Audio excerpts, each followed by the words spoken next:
Assalamualaikum warahmatullahi wabarakatuh. Perkenalkan, kami dari kelompok 3 yang beranggotakan saya Antar Darwis. Saya Zara Zakia Muharromah. Saya Salsa Nabila.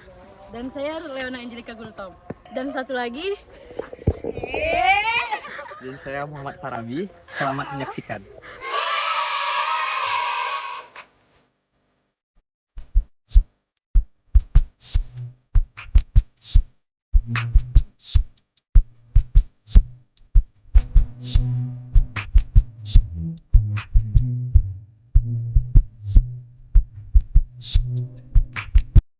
Kelompok Tani Baskara Jati adalah cerminan kemandirian petani dalam membangun masa depan mereka sendiri.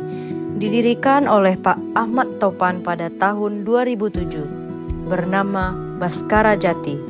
Nama ini merupakan singkatan dari tanaman-tanaman yang mereka budidayakan, yaitu bayam, kangkung, rawit, jagung, dan timun.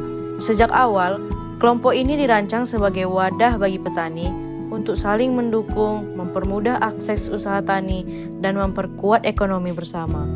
Tak butuh waktu lama bagi Pak Topan untuk menunjukkan keseriusannya. Dalam waktu 3 bulan saja, ia berhasil menghimpun 25 petani sebagai anggota tetap. Dia pun mengurus legalitas kelompok, hingga akhirnya kelompok Tani Baskara Jati resmi terdaftar di Dinas Pertanian. Setelah pengesahan itu, bantuan mulai berdatangan, mulai dari pupuk, pestisida, hingga alat pertanian. Semuanya mendukung aktivitas tani para anggota. Namun, kelompok ini bukan hanya soal bantuan fisik. Lebih dari itu, Baskara Jati menjadi ruang belajar yang hidup. Disinilah para petani saling berbagi pengetahuan dan pengalaman tentang cara tanam yang baik, pengelolaan usaha, hingga penyelesaian masalah di lapangan. Inilah bentuk pendidikan non-formal yang lahir dari kebutuhan masyarakat tanpa ruang kelas, tapi penuh makna. Kelompok tani ini juga menjadi media pendidikan kewirausahaan. Para petani tidak hanya bertani untuk bertahan hidup, tapi mulai melihat potensi usaha tani sebagai sumber pendapatan yang dikelola secara profesional. Struktur organisasi yang terdiri dari ketua, sekretaris, dan bendahara menjadi pelatihan langsung dalam kepemimpinan dan manajemen.